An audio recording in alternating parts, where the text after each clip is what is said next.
नमस्कार दोस्तों, आप सभी लोग का स्वागत है अनुराग से सुनिए कि इस चैनल पर। उम्मीद करता हूँ आप सभी लोग खुशहाल होंगे। आज की कहानी सुनाओ उससे पहले आज की जो कहानी होने वाली है उससे रिलेटेड कुछ बातें आपको बताना चाहूँगा कि जब भी कोई कत्ल होता है, जब भी कोई क्राइम होता है, तो जो कत्ल करने वाली या तो महिला हो या पुरुष हो, वो लोग बहुत सारी प्लानिंग करते हैं, बहुत सारी चीज़ों को सोचते हैं। कई बार ऐसा भी होता है कि वो क्राइम करने के लिए यूट्यूब का सहारा लेते हैं, मतलब आइडिया लेते हैं। उसके बाद गूगल पे सर्च करते हैं कि लाश को ठिकाने कैसे लगाया जाए, बॉडी को ठिकाने कैसे लगाया जाए, कहाँ पे डंप किया जाए तो ज़्यादा दिन तक पुलिस उनके पास पहुंच नहीं पाएगी। लेकिन आखिरकार उनको अंजाम के बारे में पता रहता है कि अंत में आज नहीं तो 10 साल बाद पुलिस उनके पास ज़रूर पहुंचेगी और वो पकड़े ज़रूर जाएंगे। बहुत सारी कहानियाँ मैंने आपको इस कहानी के एपिसोड में सुना के रखा है, लेकिन ऐसा भी होता है कि बहुत बार जो मुजरिम होता है वो इतना बेफिक्र हो जाता है, न उसको पुलिस का डर रहता है न उसको अदालत का डर रहता है। उसको बस अपना जो तरीका उसने आजमाया था उस पर इतना ज़्यादा उसको बिलीव रहता है कि उसको पुलिस कभी पकड़ नहीं पाएगी, और अगर पकड़ भी ली तो शायद 10, 20, 50 साल भी लग सकते हैं। आज की कहानी ऐसी ही होने वाली है। एक ऐसे लड़के की कहानी है, एक ऐसे नवयुवक की कहानी है जो कि बहुत ज़्यादा तेज़ तर्रार रहता है, एक बिजनेसमैन रहता है, उसके पास MBA की डिग्री रहती है। वो कत्ल करता है और कत्ल करने के बाद बॉडी के साथ ही पुलिस स्टेशन पहुंच जाता है। उसके गाड़ी में बॉडी पड़ी थी और उसके बाद पुलिस स्टेशन में जाके वो जिसका कत्ल करता है उसकी गुमशुदगी की रिपोर्ट लिखवा देता है। लिखवाने के बाद वो वहाँ से निकलता है और निकलने के बाद बॉडी को ठिकाने लगाता है। फिर अगले दिन पुलिस उसको बुलाती है, वो फिर से थाने पे आता है। थाने पे आने के बाद पुलिस से बातचीत करता है, बाकी चीज़ें करता है। उसके बाद फिर से वो घटनास्थल पे जाता है जहाँ पे उसने बॉडी को डंप किया था, वहाँ पे जाता है। और जाने के बाद जो थोड़ी बहुत बॉडी ऐसा लग रहा था कि पुलिस उसके पास पहुँच सकती है, वो सारे रास्ते भी वो बंद कर देता है और उसके बाद अपने काम धाम में व्यस्त हो जाता है। लेकिन इतनी सारी प्लानिंग करने के बाद, इतने सारे सूझबूझ लगाने के बाद भी वो कैसे पकड़ा जाता है, इस कहानी में आपको आगे पता चलेगा। अब कहानी को ज़्यादा इधर उधर न घुमाकर सीधे घटना को शुरू करते हैं। आज की कहानी हैदराबाद से है। हैदराबाद में एक लड़का रहा करता था जिसका नाम था अयाग्री साई कृष्णा। अयाग्री बचपन से ही पढ़ाई लिखाई में काफ़ी ज़्यादा तेज तर्रा रहता है। जिसके पिता रहते हैं वो एक मंदिर के पुजारी थे। ये हाई स्कूल इंटर करने के बाद डिग्री हासिल करता है और ये MBA करता है। MBA की डिग्री हासिल करने के बाद इसके जो पिता रहते हैं कुछ लोग से इसकी मुलाकात करवाते हैं और उसके बाद ये कॉन्ट्रैक्टर का काम भी करने लगता है। अब ये मंदिर में कभी कभी जाके पूजा पाठ भी किया करता था, साथ ही साथ ये कॉन्ट्रैक्टर का काम भी किया करता था। सब कुछ ठीक ठाक रहता है। अयाग्री की ज़िंदगी काफ़ी अच्छी खासी बीत रही थी। कुछ साल बाद कृष्णा की शादी हो जाती है और इसको इस टाइम पे 2 बच्चे भी हैं। तो परिवार काफ़ी खुशहाल ज़िंदगी व्यतीत कर रहा था, सब कुछ ठीक ठाक रहता है। इसी बीच जो कृष्णा रहता है वो 5 जून 2023 को पुलिस स्टेशन में जाता है और वहाँ पे जाने के बाद वो जहाँ पे अफसर रहते हैं उनसे बोलता है कि मैं कल रात में अपनी एक भांजी को ले जाके शमशाबाद में छोड़ा था, वहाँ पे उसको ड्रॉप किया था। मुझे शमशाबाद ही जाना था और जो मेरी भांजी रहती है उसको भद्राचलम जाना था, तो मैं उसको शमशाबाद ड्रॉप करके घर आ जाता हूँ। लेकिन जब सुबह हो जाता है मैं उसकी माँ को फ़ोन करता हूँ और पूछता हूँ कि भांजी मतलब जहाँ पे उसको जाना था वो पहुँची कि नहीं, क्योंकि मैं उसको फ़ोन कर रहा हूँ तो उस टाइम उसका फ़ोन स्विच ऑफ बता रहा है। तो जो लड़की रहती है उसकी माँ बोलती है कि वो मेरा भी फ़ोन नहीं उठा रही है और उसका फ़ोन स्विच ऑफ बता रहा है। इतनी बातें सुनने के बाद कृष्णा परेशान होता है और उसके बाद पुलिस स्टेशन आता है और गुमशुदगी की रिपोर्ट लिखवाने लगता है। पुलिस वाले इसकी बात सुनते हैं, लड़की का नाम पूछा जाता है, तब कृष्णा लड़की का नाम अप्सरा बताता है। पुलिस वाले कृष्णा की सारी बातें सुनते हैं, उसकी कंप्लेंट दर्ज कर लेते हैं। अब जो पुलिसिया जांच की पहली कड़ी होती है कि लड़की को जहाँ पे छोड़ा गया था, अप्सरा को जहाँ पे छोड़ा गया था, वहाँ पे वो लास्ट टाइम किससे मिली थी, किससे बातचीत की थी। तो कृष्णा का ही नाम सामने आता है क्योंकि लास्ट टाइम कृष्णा ने उसे छोड़ा था, उसके बाद वो कहाँ गई किसी को पता नहीं था।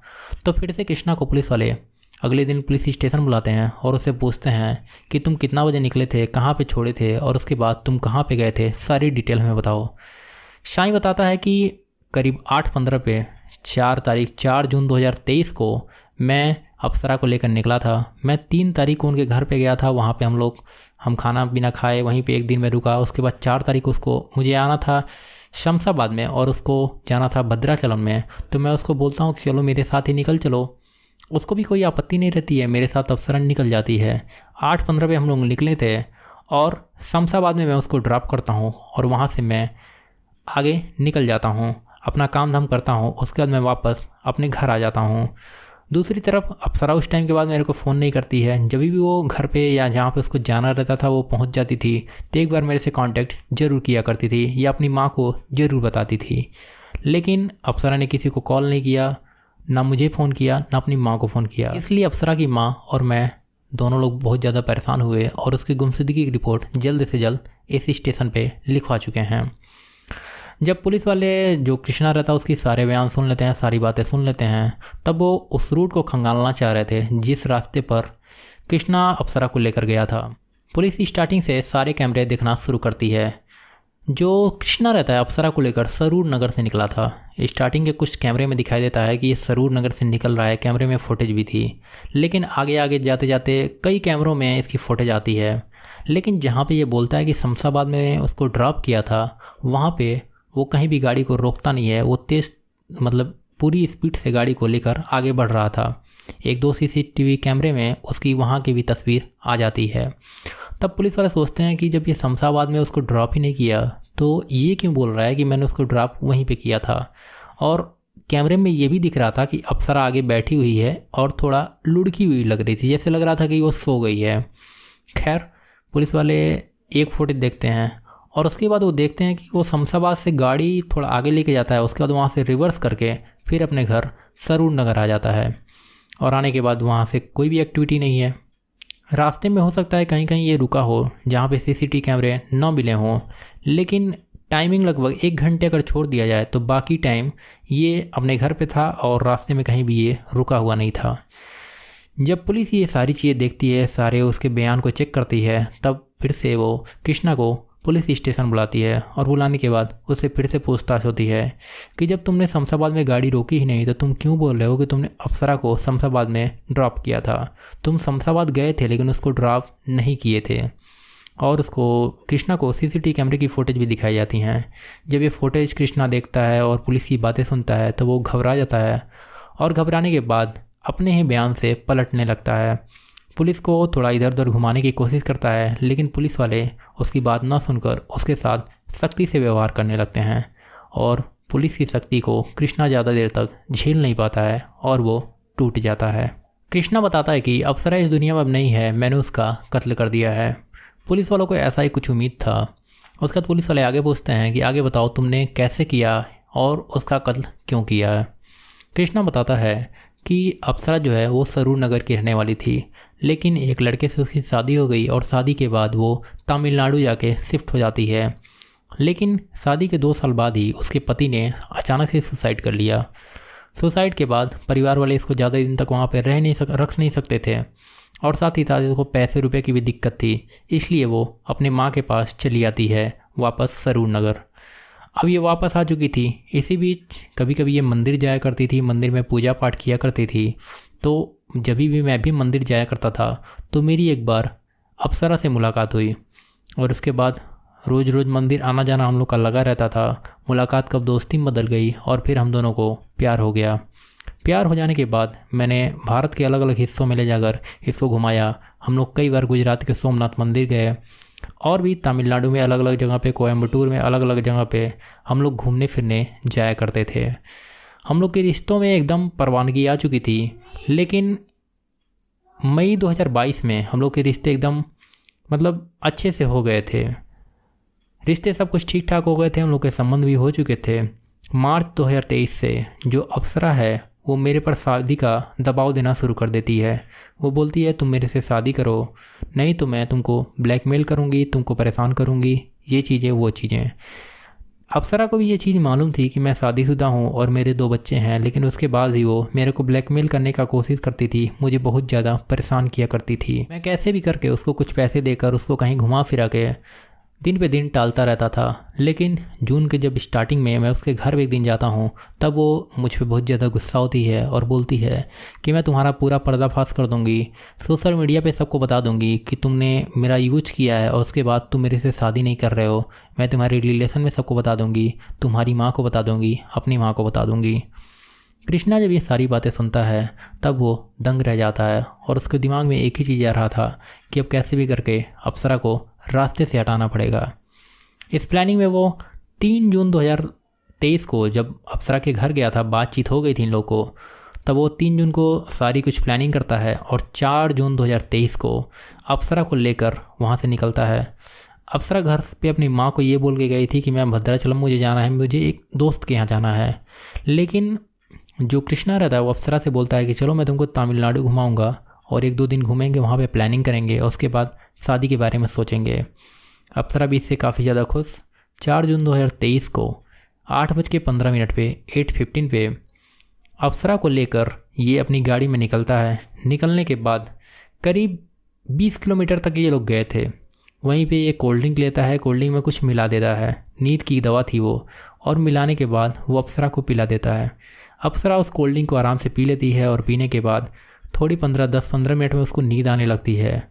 और जब ये नींद की हालत में हो गई थी तो पहले ये प्लानिंग कर चुका था कि अप्सरा को कैसे रास्ते से हटाना है, इसलिए वो गाड़ी में 2 बड़े बड़े पत्थर रख चुका था। उन्हीं पत्थरों से अप्सरा के सर पे वार करने लगता है और नींद में ही अप्सरा कब मर जाती है उसे पता भी नहीं चलता है। जब कृष्णा को एकदम कन्फर्म हो गया था कि अप्सरा मर चुकी है, उसके बाद वो आगे की सीट पे ही उसको सीट बेल्ट लगा के उसको बैठा देता है। इसलिए एक सीसीटीवी कैमरे में वो लुढ़की हुई दिखाई दे रही थी। लगाने के बाद वो गाड़ी शमशाबाद तक ले जाता है और 2 किलोमीटर और आगे जाने के बाद वो गाड़ी को रिवर्स करके अपने घर पे आ जाता है। घर पे आता है, आराम से खाता पीता है और सो जाता है। सुबह सुबह उठता है, अप्सरा की माँ को फ़ोन करता है और फ़ोन करने के बाद उनसे बोलता है कि आपकी बेटी जहाँ पे जाने वाली थी वहाँ पहुँची कि नहीं। तब उसकी माँ बोलती है कि मेरा फ़ोन नहीं उठा रही है, उसका फ़ोन स्विच ऑफ बता रहा है। ये भी 1-2 बार ट्राई करता है जानबूझ के ही। उसके बाद जब उसका फ़ोन बार बार स्विच ऑफ बताने लगता है, क्योंकि रास्ते में ही इसने उसके फ़ोन को उसी पत्थर से तोड़ दिया था और तोड़ने के बाद रास्ते में फेंक दिया था उसी शमशाबाद के आसपास। तो फ़ोन बार बार स्विच ऑफ बता रहा था, ये भी ट्राई कर रहा था। उसके बाद अप्सरा की माँ को लेकर वो पुलिस स्टेशन जाता है और उसकी गुमशुदगी की रिपोर्ट लिखवा देता है। लिखवाने के बाद माँ को फिर से घर पे छोड़ता है उसके, और बॉडी जो थी अप्सरा की वो डिग्गी में रखा हुआ था। किसी को कुछ भी पता नहीं था, न माँ को पता था कि उसकी बेटी उसी गाड़ी में है। फिर उसके बाद जहाँ पे ये मंदिर में पूजा पाठ करता था उसी के पास एक मेन होल था। उस मेन होल के पास बॉडी को रात के समय ले जाता है जिस दिन इसने रिपोर्ट लिखवाई थी, और बॉडी को एक बोरी में करके उस मेन होल के अंदर डाल देता है, उसका ढक्कन बंद कर देता है। फिर उसके बाद दूसरे दिन फिर से उसको पुलिस वाले बुलाते हैं। फिर से पुलिस स्टेशन जाता है और जाने के बाद जो भी पुलिस वालों को बयान लेना था, जो भी बातें पूछनी थी, वो सारी चीज़ें बताता है। उस टाइम इसको थोड़ा लगा कि हो सकता है पुलिस इस तक पहुंच सकती है। अच्छे तरीके से अपनी गाड़ी को वॉश करवाता है और जहाँ पे मेन होल था उसके पास 2 ट्रक जो लाल मिट्टी होती है वो मंगवाता है, और ये कह के कि मेन होल से बहुत ज़्यादा बदबू आती है, बहुत सारी चीज़ें होती हैं, तो इस मेन होल के आसपास पूरा एरिया को 2 ट्रक मिट्टी से ढकवा देता है। और ढकवाने के बाद फिर से पुलिस वालों के साथ इधर उधर की बातें करने लगता है, अपने काम धाम में व्यस्त हो जाता है। कृष्णा की ये सारी बातें सुनने के बाद पुलिस वाले भी हैरान थे, वो भी दंग रह गए थे। और जो अप्सरा की माँ रहती है उसको तो ये भरोसा ही नहीं हो रहा था कि कृष्णा ने उसकी बेटी का कत्ल कर दिया है, क्योंकि जब भी फंक्शन होता था, जब भी कोई ओकेजन होता था, उस टाइम कृष्णा आया करता था। और जो अप्सरा रहती है वो कृष्णा को हमेशा अन्ना अन्ना कह के बुलाती थी। अन्ना मतलब एक भाई या बड़ा भाई बोल सकते हैं वहाँ की भाषा में।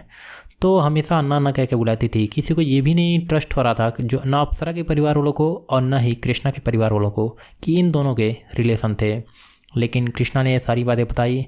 सारी बातें बताने के बाद जहाँ पे इसने मट्टी डलवाई थी, जहाँ पे बॉडी को डंप किया था, वहाँ पे पुलिस वालों के साथ जाता है। मजदूरों की मदद से उस बॉडी को बाहर निकाला जाता है। बॉडी का पोस्टमार्टम होता है, पंचायतनामा होता है।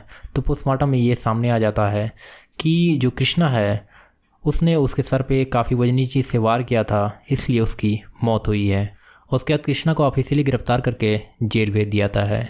तो ये थी एक ऐसी कहानी जिसमें जो कातिल रहता है काफ़ी पढ़ा लिखा था, काफ़ी समझदार था। उसको हर चीज़ों के बारे में, पुलिस के जो जांच पड़ताल का तरीके होते हैं उसके बारे में उसको जानकारी रहती है।